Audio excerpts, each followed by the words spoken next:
Episode 8 of Makan, and it is without a shadow of a doubt that the biggest foreign signing in the history of the S-League/AIA Singapore Premier League was Jermaine Pennant when he arrived in Singapore and played for Tampines Rovers in 2016. I'm going to get all the gossip about his time here in Singapore with the coach who saw the 2016 out with Tampines Rovers, Akbar Nawas, and he has incredible stories as well from his time in the Philippines and from India. We are at 13 miles here in Sembawang, so let's get in for some delicious food and some delicious gossip. Let's go!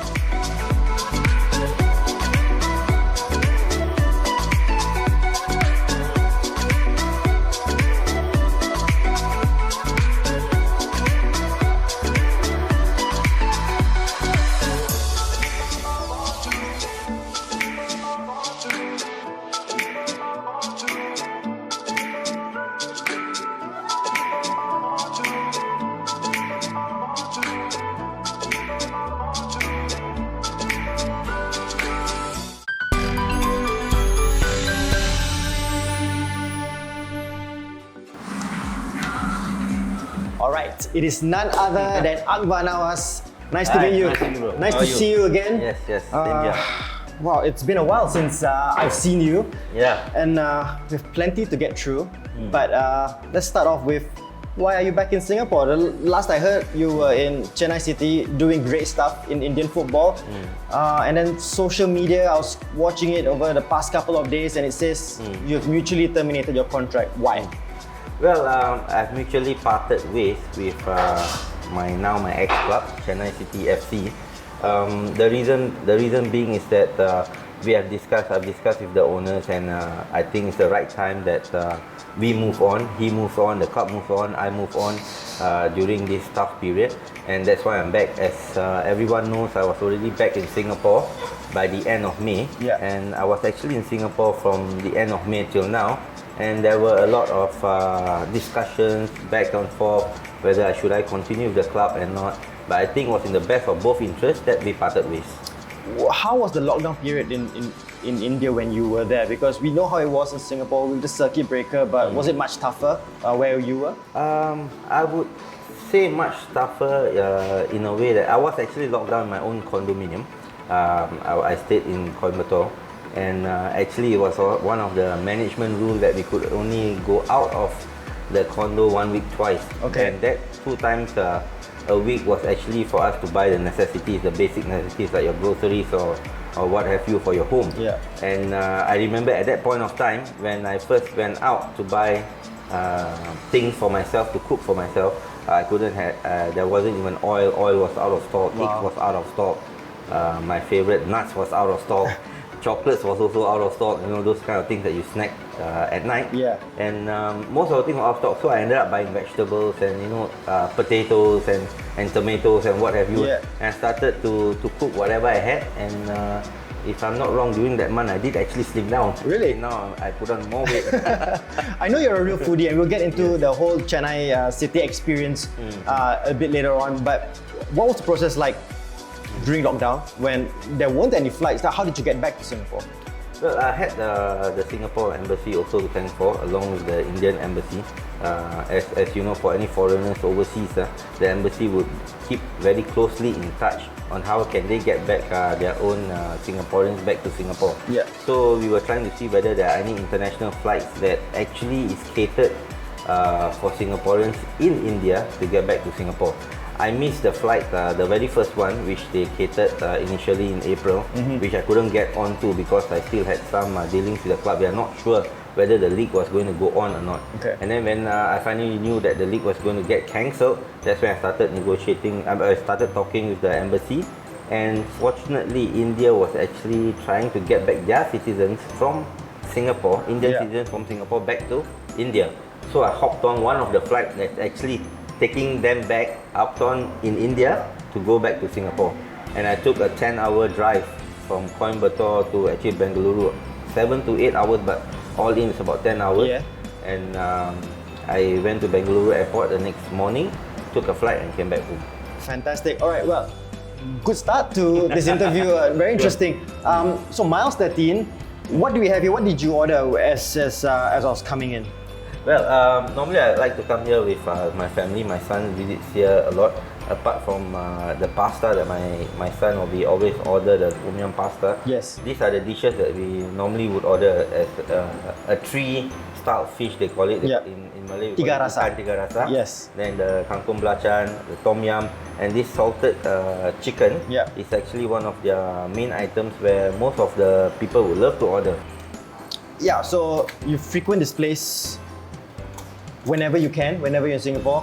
I know your son likes to come here as well, as you mentioned.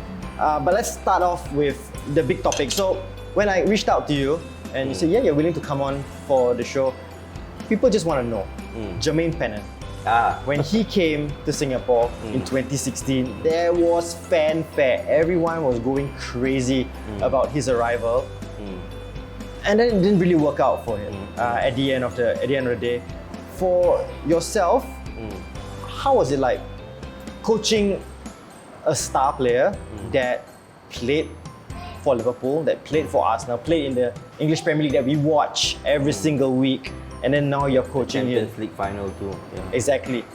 What was it like? When first Jermaine Pennant came, I believe Komoko and our boss, Mr. Hoxing, was very much involved then. Yeah. And obviously the next chairman, which was Krishna, when Jermaine Pennant came. I remember when he first came, I was still assistant to Sundram at that point of time. At Jalan Besar Stadium, in training itself, we had quite a fanfare where there were reporters, there were some fans watching us train.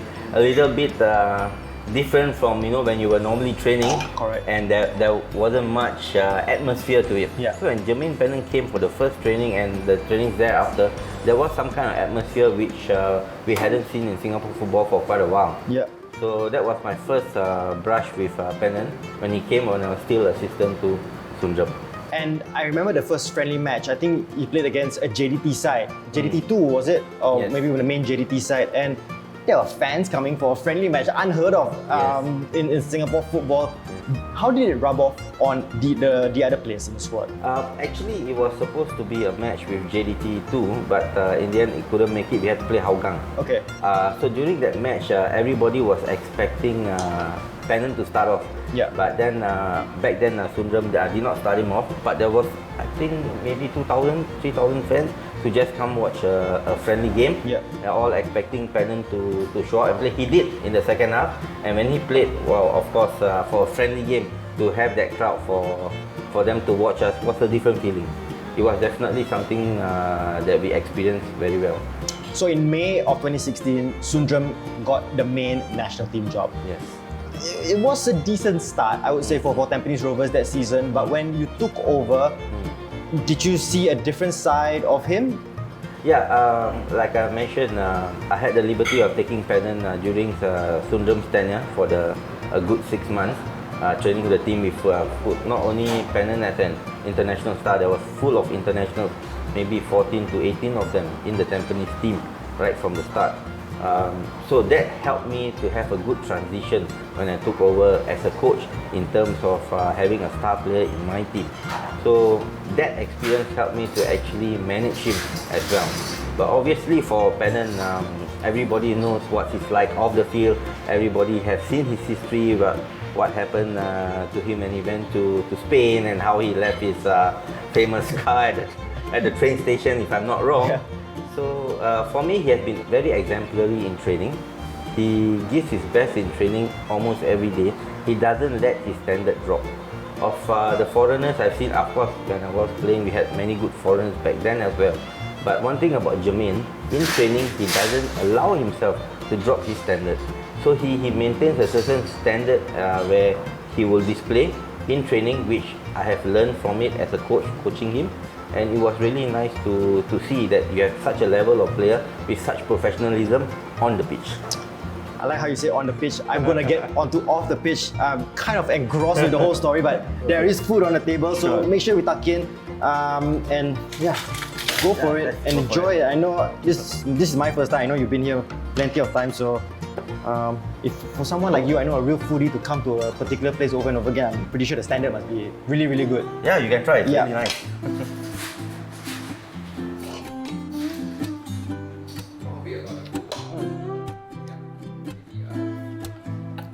Is it a standard order that you have here? You always need to have a tom yum soup.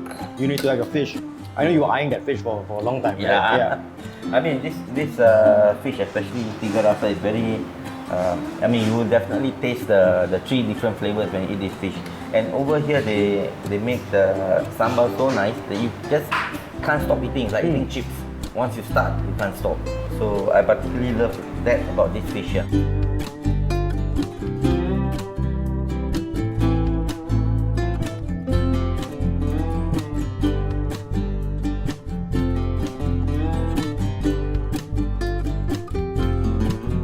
Yeah, Duncan, my son, he loves this salted chicken, you know. Yeah. He comes here all the time, he orders this, and he says whenever he comes here, he feels like he wants to eat something else, but he ends up ordering the salted chicken. Why change it when it's so good?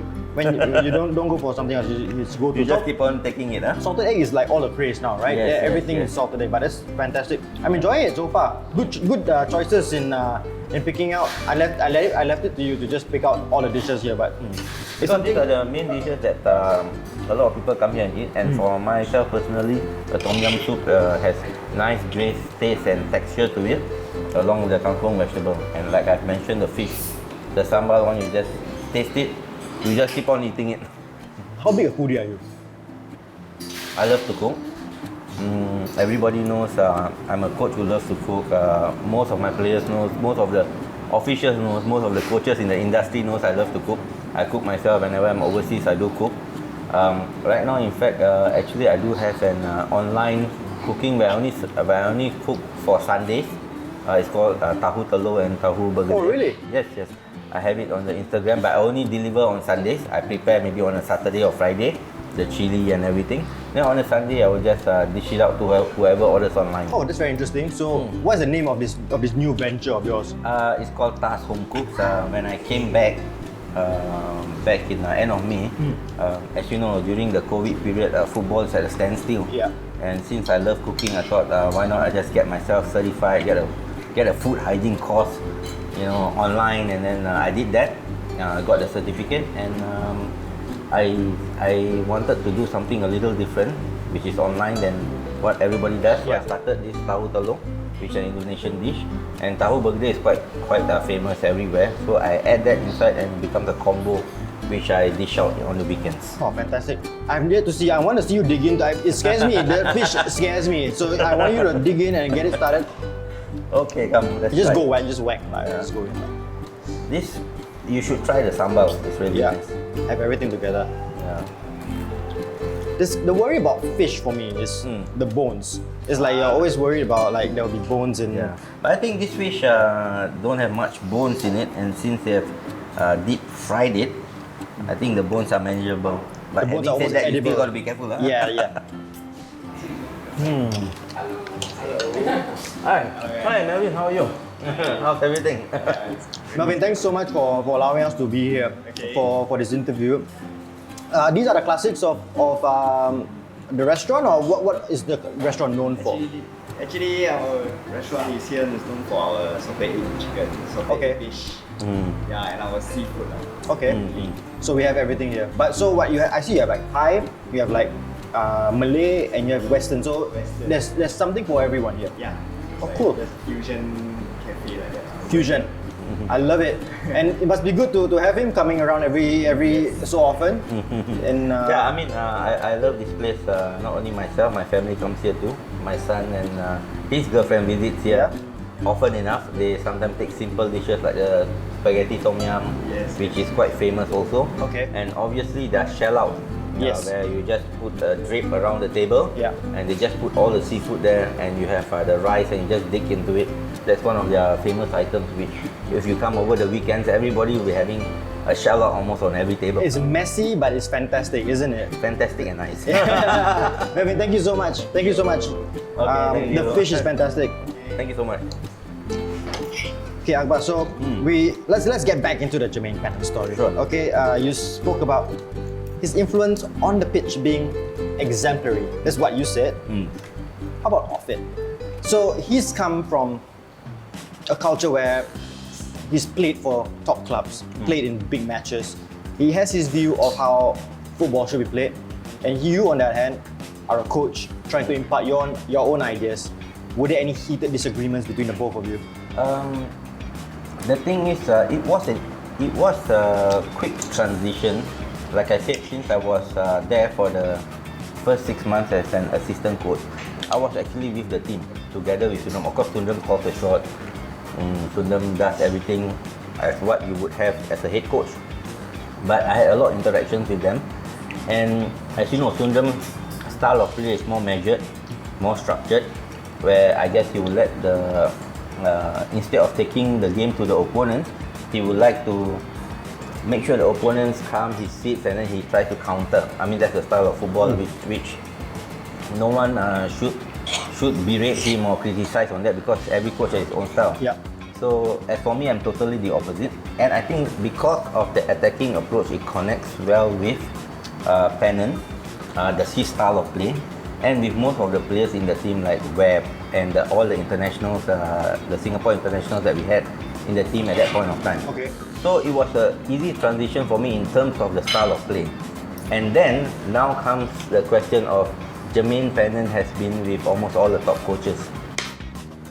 One of them being Wenger, who's a top Arsenal coach back then. So the question comes then, how do I actually manage this player? What are the questions that he would ask me as a coach? Because what am I compared then to top Correct. coaches like Wenger? Yeah. So what I did was I had to do a lot of extra work on the knowledge of the game, apart from my own experiences, to really dig into almost every training, evaluate every training, and try to figure out what are the possible questions Pennant might ask. Not only Pennant, or the other Singapore internationals might ask. So with this in mind, I really had to prep myself, to make sure I'm always on my toes. Correct. If not, you will be probably crucified as a young coach, just taking over a bunch of internationals, and you can't answer them whenever they question you. So the style of play, they bought into it, especially as a coach. Once you sell something to them, and if they buy into it, that's probably a recipe for success, maybe 70% of it.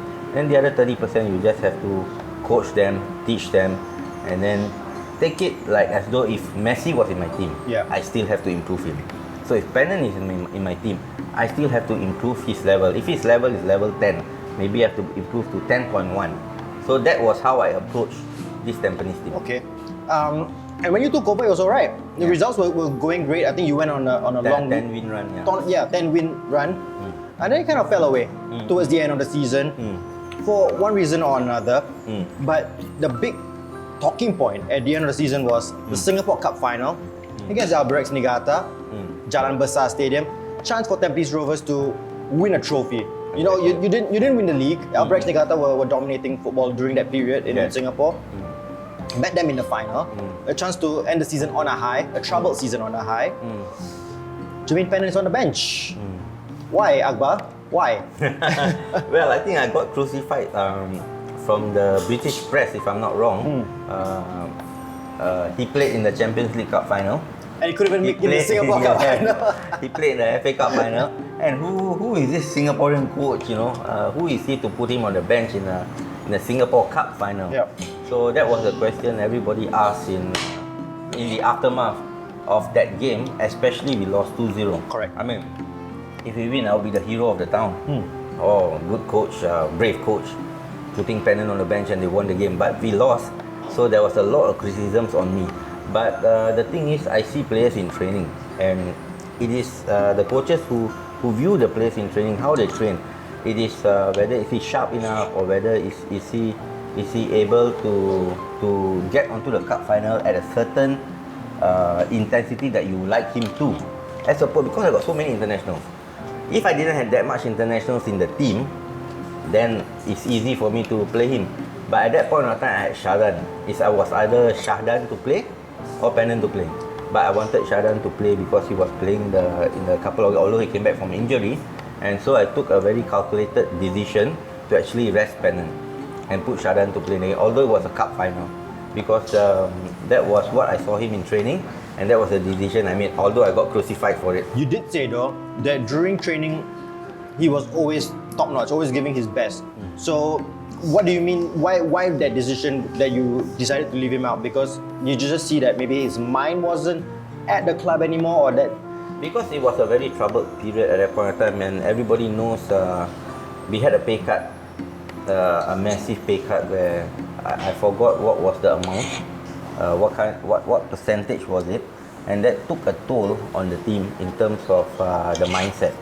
Everybody, because Tampines was going through a very hard financial crisis, and it was made known to the players, and I had a tough time trying to motivate them to actually continue going, although we were fighting for titles. And bearing in mind, when I took over, we were already 7 points behind LB Rex, and that game against LB Rex was quite pressurizing for me and the team, because we had lost to LB Rex. We have been 10 points, we have no chance of getting to a title, and having a squad like Tampines, everybody hopes that they win trophies. Correct. So as a coach, to take them in the middle of the season at that stage, it wasn't easy for myself and the team to do what we had to do, the pressures and all that. So with all that, luckily we managed to beat Albrecht and narrowed the gap to 4 points. And we went on to win games. We faltered one, which we drew, and that's why we lost the league by 1 point. Correct, it was very, very close at the end. Yes, and the Singapore Cup, it would have gone either way if not for what happened during the first goal. Although I won't put the blame on the goalkeeper, but it is what it is, it happened, and things like that happens in football. But the decision was made purely based on footballing decision as a team, not as an individual. A final question about Jermaine, because we have plenty of other topics to talk about. Sure. How was he like in the dressing room with the other players, and did it cause any dissension in the ranks from his superstar status with the rest of the team? To be fair, no. Actually, when we had this team, everybody was close to each other. Yes, you will obviously have disagreements in a team, for sure, in any team that you take, whether, especially a team full of stars. But he was good off the pitch with the players. He connects well with the players. They are more than friends with the players. And I mean, of course, there will be some arguments, some fights in training and all that, which I remembered. He had one fight with one of our national player and had to sit the team there and then, looking at all these internationals and trying to manage both of them on trying to agree to disagree on what they were fighting about and on the philosophy as a coach that I'm trying to tell about. So for Jermaine Pennant, he was exemplary on the pitch, perfect camaraderie with all the players. So I don't think so I have any issues on that. I think fights happen in training. In professional football at top level, yes. everyone is a winner. Everyone wants to. They feel like they have strong opinions on a certain thing. So there's always bound to be a clash. We'll leave it as that for Jermaine Pennant. But your story gets more interesting as you went on. So just on the eve of the following season, you parted ways with Tampines Rovers, and then moving forward, you found your way in Philippines with Global FC. Now we know the whole story about Global FC and what has happened to them this season. They've been kicked out of the PFL because of financial problems. They've not paid players, they've not paid staff. They've just been kicked out of this season. You were there. Did you see signs of financial trouble when you were working with Global? Well, at the start, there wasn't any signs of trouble financially within the club. I believe the club had a good owner who was actually quite reputable in the industry. He was also part of the national team setup as a manager, the owner, and the team was filled with superstars as well. Much like Tampines, but you have all those half-blood Filipinos, where they are German Filipino, American Filipino, Japanese Filipino, Canadian Filipino, Iranian Filipino, all the different kind of Filipinos in one team. So I had like probably 17 internationals in one team, like 17 foreigners, you would call it, because they live all their life in either in Germany or in Holland, and then because of their passport status, they became Philippine citizens, and they were either in Ceres, in the Philippine League, or Global. So we were the top two teams for Ceres or Global back then. So it was filled with international stars. Maybe a lot of Jermaine Pennants there, but not to that level, in terms of the star status. So Philippines really gave me a good learning curve in terms of handling and managing star players, because my captain His name was Misak, the Iranian Filipino. He was like a David Beckham in Philippines. A celebrity girlfriend, everything was top notch for him.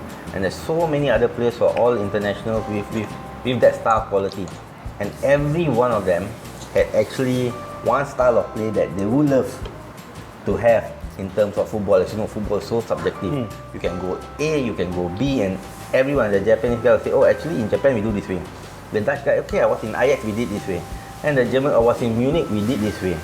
So all of them, I had to manage and make sure we go one way as a coach.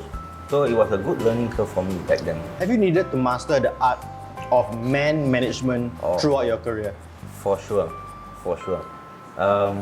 Obviously, I went up through the ranks, coaching academy, coaching schools or what have you. Was in FA for most part of my career also, coaching the national youth team. And then when I moved on to the reserve league and to the senior team, man management was key because without managing the players, without having this skill as you so call it, it'll be very difficult to either have players play for you, have players on your side, or most importantly, to sell your ideas to the players. So, like I said, we need to sell the ideas to the players. So, when you sell an idea, if you don't manage them, your idea won't go through because they won't actually put it out onto the pitch. Man management is key in terms of how can I get the best out of them. Tampines and Global taught me that because two teams of international stars and two teams where I almost won the championship but fell second best in both seasons. Both seasons I was in Tampines, I was league runner-up and cup runner-up. In Global, league runner-up and cup runner-up as well. Even though and both had the similarity of having financial problems. I remember we came to Singapore Cup with 13 players. I remember that. To play Hougang. And then with Albirex, we had only 14 players, and we pushed Albirex all the way to penalties and all that. So these are all moments, I guess, as a coach, I do learn along the way on how to manage them and how to get around this crisis, managing this bunch of internationals. You set it up perfectly, so almost with Tampines in Singapore, almost with Global in Philippines, and then you found your way to India, Chennai City FC. Very unfancied, right? And somehow you managed to win the league in 2018. Yes, 2018-2019 season. 2018-2019 season. And then earlier this year, you played AFC Champions League qualifiers and only played in one game in the AFC Cup. Is that the highlight of your career? I would say that is pretty much the highlight of my career, as you rightly mentioned, because in Tampines, I had internationals. So in a way, whether I'm a good coach or not, how would I know?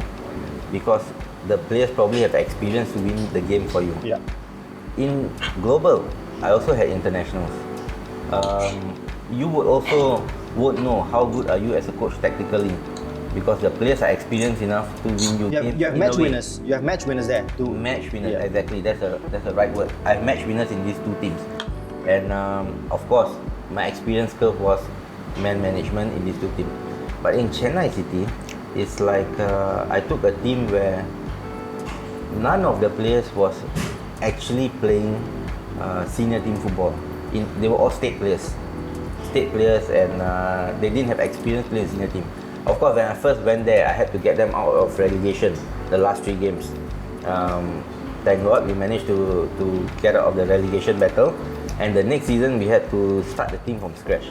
So I went on like a 3-month scouting trip all over the south of India, trying to find players. Any normal coach in any professional team would buy players from other teams, if I'm not wrong. Or their academy players will come up, maybe 2 or 3. But in Chennai City, we couldn't do that. It was a team where when I met with the owner, he wanted me to build the talents. He wanted me to find talents and build talent. Actually, I almost did not take the job.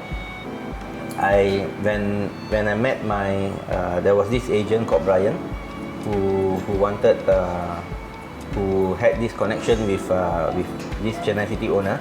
He was on the phone actually with him, and I met up with him to explore after Philippines, to explore what other things I can do. So I was actually on the way down the escalator, and then something made me to come up back and just ask him again, hey, if you have any opportunities, let me know. So I was walking up the escalator, he was on the line. He was on the line with someone I didn't know who. He was saying, "Oh, I send you this player. You don't tell me it's not good enough. Why you have problem with your team? Maybe your GM or something like." He had some problems with the person he was talking to. So after he puts down the phone, I asked him who was it. He said, "Oh, this owner from India." Then I said, "Okay, maybe can I be of help?" Then I said, "No, it's difficult. This." Then I said, "Okay, never mind, Brian. I'll pay for my own ticket. I'll pay for my own accommodation. I take a flight on my own and see what's up there. I've not been to India, so let's see what happens." Okay. So I went there on my own. Went to, and the best part is, I've not been to India, and I didn't even know that you have to have a visa to go India. Yes. As a Singaporean, and I didn't even check. I just did online on the website, and I thought the printout of that form was enough for me to get to India. So that was how unprepared I was to go to India. When I went to the airport, "No, you can't fly with this. It's not even a visa." I was like, "Oh, okay." I look so dumb. So I went through a local agency. They got the visa sorted out for me. I went to meet the owner. We chat. I took the team, got them out of relegation, and then started to train the team. And when I brought Bala, my assistant coach, for the first training session, he was looking at me. "What are you going to do with these players?" Because with the Spanish players we put in the first training session, they were just running everywhere, and it was like watching a bunch of amateur players not knowing what to do. And at that point of time, I was still contemplating whether should I carry on, because I had the reputation of being second in both leagues. And I was thinking, if I take this team and if I finish bottom or I get trashed, especially the style of football I want to play, what would happen? I had a real serious thought of actually leaving before I even started the campaign. And then before that, I had my friend Jordi. Everyone, I think, if no one knows about that story, I met Jordi in Philippines. He was actually a scout with Pep Guardiola. Okay. It was him that expanded my football knowledge. When I was in the Philippines, he came as a consultant to Global through this owner. And when he saw me training, he wanted to stay there for a while. And good thing he was just opposite my condo. And for the next 6 to 7 months, I just consulted him every day for 3 to 4 hours. Then he would show me clips, he would show me what he did when he was in Man City, what he did when he was in Barcelona, how Pep trains, how he does. Obviously he showed me everything, but he can't give me the videos due to certain restrictions. Yes. But he guided me. In a way, he mentored me, this Jordi Villa, and I learned a lot because he really was very hard on me as a coach. Whenever I make any decision, he will sometimes say, bang the table and say, "This is what Pep won't do. You should not do this." So he was very brutal with me in terms of trying to make me a better coach. And I brought him to India when I got to Chennai. Then, unfortunately or fortunately for him, Pep's assistant Dome went to New York City. So they roped him in to New York City. And now they're in Flamingo. So Jordi and Dome, they are now in Brazil in Flamingo. We are still in touch. And it was through him, even after he left, I took Bala. And now with this team, I was thinking, what should I do? And I said, why not give it a try? I've taken internationals, I've taken experienced players. Now I'm taking non-experienced players. So this is where I see, can I coach or not? Do I have the caliber to coach a top league and see what I can do? And the style of football I want to play, like things can go wrong. Yeah. You could lose 7-0, 5-0, 6-0, and people will just harp on you that you're not a good coach. So I stayed on, and thankfully I did what I had to do, and we won the league. So we've talked about your journey from Tampines to the Philippines and to India, and when I was just going through social media when the announcement came out when Chennai City and yourself have mutually terminated your contract, and the messages that were flooding the social media were of why is Akbar gone? He did so much for the club, and you left a great impression on the club because obviously you brought them glory, you revolutionized them in a way. Any chance that when things go back to normal, that you perhaps go back? Is there an agreement there with the club that there is an opportunity for you to go back? There isn't any such agreement, but I think as you can see in the statement the owner made, that he would wish me to be back soon. Yes. Sorry, we had that relationship. There's there's no motive behind the mutually parting ways that I didn't like him, he didn't like me, I didn't like the club or club, nothing. It's just something that both of us agreed, and we just had to move on because of situations. Correct. So there's nothing bad about it, there's nothing wrong with it. And obviously I felt a bit emotional because players I left behind there. Yes. The owner is a fantastic owner. The relationship I had with him was one of the reasons we won the championship. He supported me with what I had wanted to do, and I had a relationship where I spoke to him almost on a daily basis. I think that is key for a coach in this modern time, because football is so subjective. Anything can happen, and the fans are special. They are different. They just connect with you.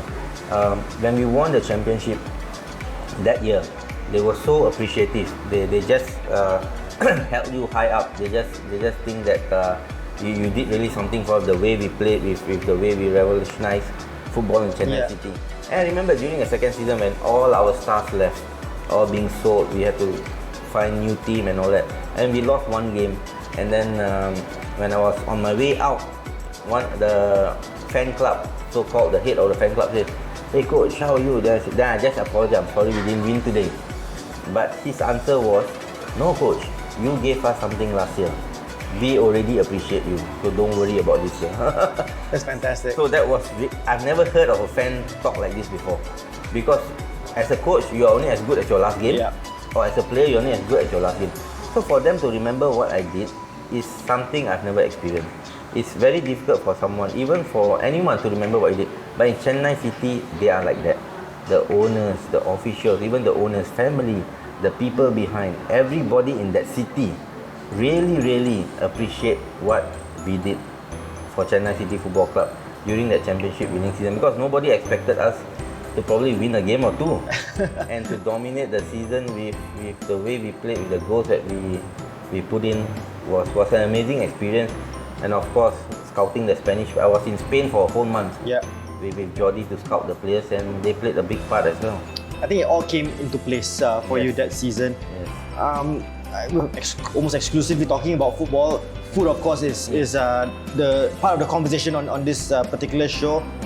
You've coached in Philippines, in India, south of India. What was the food situation like? Well, in Philippines, not easy, because you have to get halal food and all that. There are places where I can get halal food. I have to cook most of the time. But there was once when my officials, when we were on a road trip to another city to play another game, and we stopped by the side of the road, and there was some like skinless chickens hanging, there, and there was some like eggs over there. But I know where this is going. Yeah, with a strange stench and smell. And then the official was trying to, in a way, tell me to eat this egg. They call it balut in the Philippines. And the moment I saw it, I couldn't fathom. I mean, no disrespect to Filipinos and the Philippine food, I'm saying on air, but I just couldn't. It was an experience I can't forget, looking at the balut, and I didn't eat in the end. But officials did. Of course. It's a delicacy for them. It is a delicacy. Yes. It is a delicacy, you're right. So, I assume that was the strangest food experience you had in the Philippines? In the Philippines, for sure. The rest, of course, when you go to the market, you see different things. But for me, that balut thing was something I will never forget. And what about India? India is much like what we have locally. They have an array of food. But the good thing about India is every state I visit, the curry is different. The way they prepare the biryani is different. From Hyderabad to Kolkata to Kashmir to Chandigarh to Punjab to every part of India, it's amazing that you can have the same biryani with different tastes. It's amazing that you can have the same curry with different tastes. And it's really different from state to state to state to state. I ended up buying a cookbook where every state has different recipes. So, in terms of you went on a football adventure, do you look out for trying different kind of foods when you go to these different places? Like even when you went to Spain, for example, to scout players, are you always there to broaden your horizons in a way in terms of food and your palate? Yes, I would, as long as, of course, as for us, we have to find food that are halal and all Yes. that. That's the a bit tedious part. I would as much as possible try to broaden my horizons to see what the foods out there because I love to cook. Yeah. But sometimes the food that I can't eat, I see someone else eating, I would actually think about how can I cook this at home with the Spanish ingredients, Yeah. with the Indian ingredients, or with the Filipino ingredients. Like now I know how to cook adobo from which is quite famous in the Philippines. I cook it at home. Okay. Yeah. Very interesting. So when you think about food and when you think about football, do you think there's a connection between the both of them? Like, are some of the best conversations you have over a meal like this talking about football? I think you hit it right on point. Football without food or food without football, talking about it won't go as long as what we have been doing right now. Yeah. I mean, it goes along very well with anywhere, any coaches, any players. Even when I have one-on-one sessions with my players, which I do almost on a daily basis, it's always with food. It's always with a drink. It's always at a restaurant. Even if you're staying in a hotel, definitely at a restaurant, at a cafe. Never have I had a one-on-one session without anything on the table. It makes it more comfortable, right? And it Yeah. makes everything a little bit better. Bearing in mind that you look out for halal food, is there any food besides pork and alcohol that you would never ever touch? Besides balut as well. Well, there are foods like okay, duck, although we can eat, but Yeah. I don't really fancy. It's gamey. it. Yeah, it's Yeah, gamey. okay. And then bird and all that. So of course in India they have certain foods which are quite raw, and sometimes they do cook. They do cook to make it as spicy as possible. Okay. But raw in terms of the spices. All right. Yeah, when they have different kind of spices, the taste I want to try, the moment I try one taste and it goes all oily, so I don't know how they actually succumb to it and how they get used to it. And sometimes I have to drink bottled water most of the time. Yeah. Instead of normal water, which gives me some stomach problem. Probably I'm a Singaporean. You're not used to it. Yeah, you're not used to it.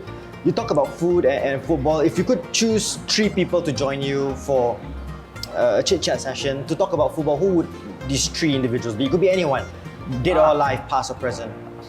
Oh, dead or alive, past or present, definitely the late Hussein Al-Junaid, which was very instrumental in my playing career. Yes. Because when I played under him at Tampines, I started to learn how to be a coach actually. Because the late Hussein Al-Junaid was amazing in his approach. I think he would be a modern day Pep. Yes. He would be a modern day Pep. His tactical brilliance is something that, as a player, I had to go back and jot down what he was actually teaching, which we didn't know then what was it because it's not so structured as now. Him, and of course Pep, and of course Klopp. I want to put Pep and Klopp in one table and try to see with both their minds how can I use the best of what both have and create my own. Fantastic. And look, I think as you said, you're still a young coach and you're always learning. Your son is Saifullah. He plays for Lion City Sailors, Yes. doing well on a personal basis for him this season, getting game time.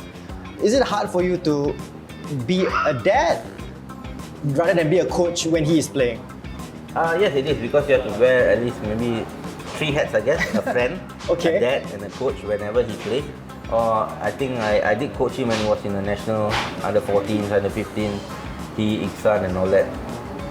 I have to play these 3 hats because the moment if you don't do that, you will get criticized for being, especially when I'm coaching the team, for being biased. Yes. You'll be criticized by parents or people who are watching, especially in the national youth teams. But when he's playing nowadays, yes, I do wear 3 hats and try to answer his questions. But obviously, I do not coach him. To be fair, I do not coach him on his professional career. Meaning, if he has some questions, I would not actually coach him because I wouldn't want to confuse him with his current coach. Correct. Because football is so Yeah. subjective. Okay, I think this has been a great interview. It's great food. I'm going to finish it off with one football and one food question. Okay. Let me start off with a food question. You're a foodie. We've mentioned all the different food experiences you've had all over the world. But in Singapore, so name me the top 3 restaurants Well, obviously this one that I do go to, and I have a brand new restaurant that I go to in Arab Street, opposite the Sultan Mosque. And I love to go to the restaurant at Teh Tarik near my house in Khatib. And obviously this is one of them, 13 Mile, which I frequent. These are the top 3 restaurants which I frequent too. I can't argue with that. It's fantastic. And you know me, I'm a cheeky person as I have to do my journalistic duties, right? So we have a head coach who's done well in Singapore, who's done well in the Philippines, who's done well in India. You're back in Singapore. SPL season is happening at the moment, and it's a very short season, so everyone's looking forward to next season in 2021. Sure. Are you returning to local football? I'm not sure. I always keep my options open as to in terms of opportunities and such, and especially with the social media coverage that I've mutually parted with Chennai City. Yeah, calls have been coming in, but Calls have already been coming in. yes, but I wouldn't say from SPL. Okay, okay. From clubs around the region. Around the region, you can reveal yes. that. Okay. I can reveal that there are calls coming in from around region. But for SPL, it just started, and the coaches in SPL are doing their job with the current season. I wouldn't want to be the one to say that, oh, someone is in trouble, I should take over or not. No, but you never know. If someone approaches me, I'm always open. It's a very short season, so It'll be more for the next season. it'll be more for next season. There have been lots of rumors about the future of Brunei DPMM. There have been lots of rumors, and I think it's not a rumor anymore. I think it's official that Warriors FC, decorated club, I think still the most successful club in Singapore football, that they are pining for a return in 2021. Obviously, it's going to be a fresh set of players, fresh management, fresh coach. Would you be interested if that ever happens? No, I'm always interested, be it Warriors or whatever club that comes calling. I'm always interested to, if they come calling, I'm always interested to have that chat with the owner or whoever is going to engage, and to see where should the club be in the next 3 years, in the next 4 years, and what's the philosophy of the club. Because like in Chennai City, they allowed me to do what I needed to do, and the results came. But if they didn't allow me to do what I wanted to do, or play the brand of football that I wanted to do, then it's very difficult. So if it comes calling, definitely I'll be interested. I think you've mastered the art of man management, but also dealing with the media by just sidestepping that question altogether by saying something but not actually committing to a response. Fantastic. Anyway, I wish you all the best. Sure. Akbar, this was fantastic. Thanks so much for meeting up with me, and all the best for your coaching career, be it in the SPL or around the region next year. Thank you so much, Duncan. No problem. Thank you.